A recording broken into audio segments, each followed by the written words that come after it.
तो राती गवाई सोई के आर दिवसी गवाई खाए हीरा जन्म अनमोल था कि कवरी ही बदले न जाए। एगो आत्मा रूपी दुल्हन अपना राजा जी पिया जी से कहतरी कवना पिया जी से और कवना राजा जी से। सरकार तो परमात्मा से कहल जाता है हमनी कहा मानी सनी हमनी के का हो तो हमनी के नैहर हो और ससुरा हो। सरकार नैहर ओकरे के कहल जाला जहां नइखे रहे के आ ससुरा ओकरे के कहल जाला जहां सब कुछ तेज के पिया जी राजा जी के बोली बात सुन के वहां रहे के बा। आत्मा रूपी दुल्हन कहतरी अपना राजा जी पिया जी से कि हमरे जौन अंतिम ख्वाहिश बा जौन जौन ख्वाहिश बा तौन पूरा कर दी। हम बताओ तनी कौन कौन। आत्मा रूपी दुल्हन कहतरी अपना पिया जी राजा जी से आरे हिले न पावे अलगिया हेरा आरे हिले न पावे अलगिया हेरा तो ऐसन पलंगिया बनई हमरे बलमुआ अरे ऐसन पलंगिया बनई हमरे सजनवा तहिले न पावे अलंगिया हेरा ऐसन पलंगिया बनई हमरे बलमुआ हिले न पावे अलंगिया हेरा।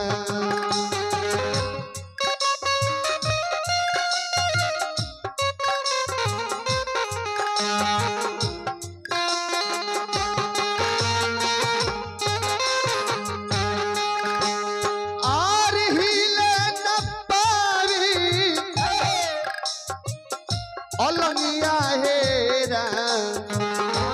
ऐसन पलंगिया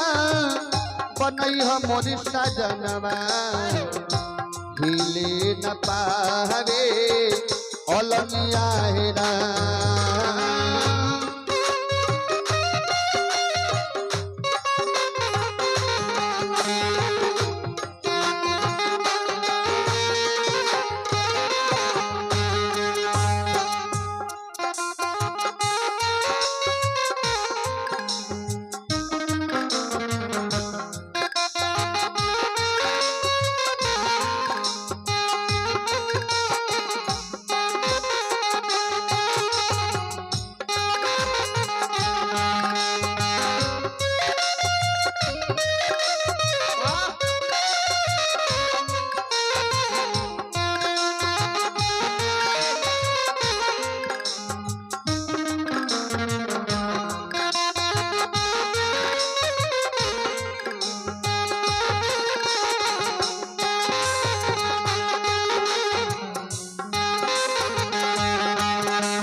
पत्नी कह तरी की है सैया जी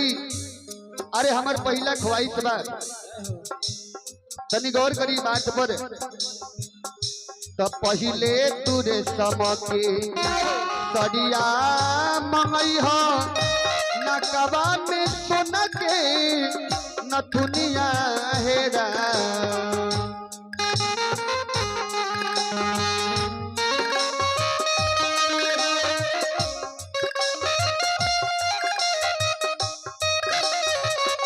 अरे पहले तुरे समके सड़िया मंगई हो नकबा में सोना की नथुनिया हेरा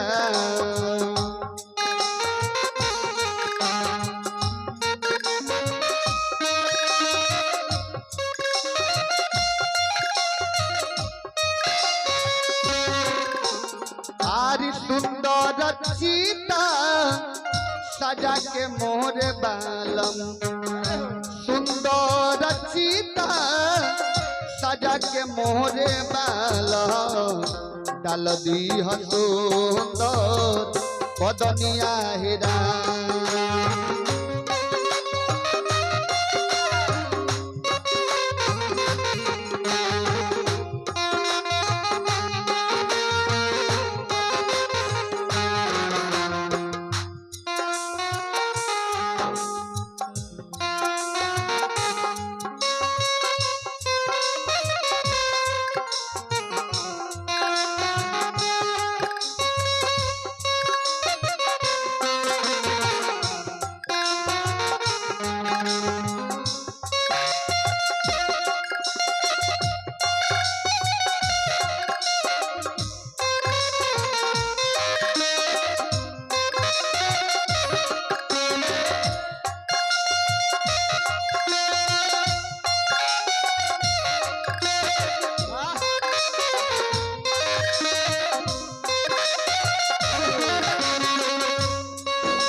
आत्मा रूपी दुल्हन चलते चलते कहली कि दूसरा ख्वाहिश बा हमारे ए राजा जी एकरा के पूरा करती कि काचे काचे बासावा के पटिया लगई हो सुंदर बिछई हो चंदनिया हेरा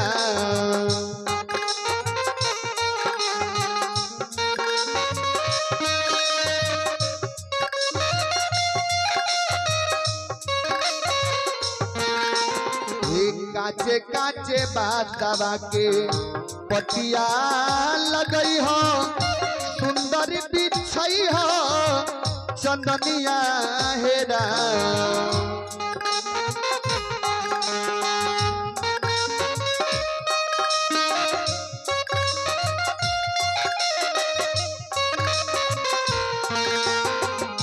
ताही पर दुलही बन के हम सोए ताही पर दुलही बन के हम सोए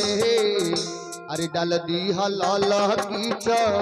दरिया हेरा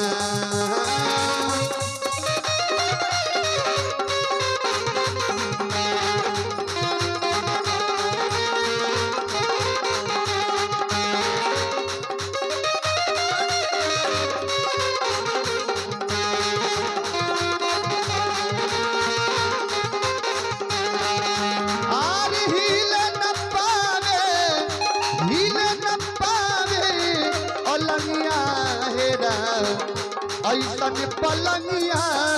बनई मोर सजनवा ऐसन पलंगिया बनई मोर बलमुआ हिले न पावे अलंगिया हेरा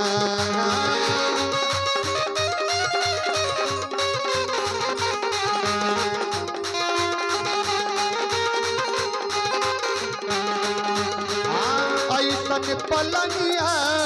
बनई मोर बलमुआ हिले न पावे अलंगिया हेरा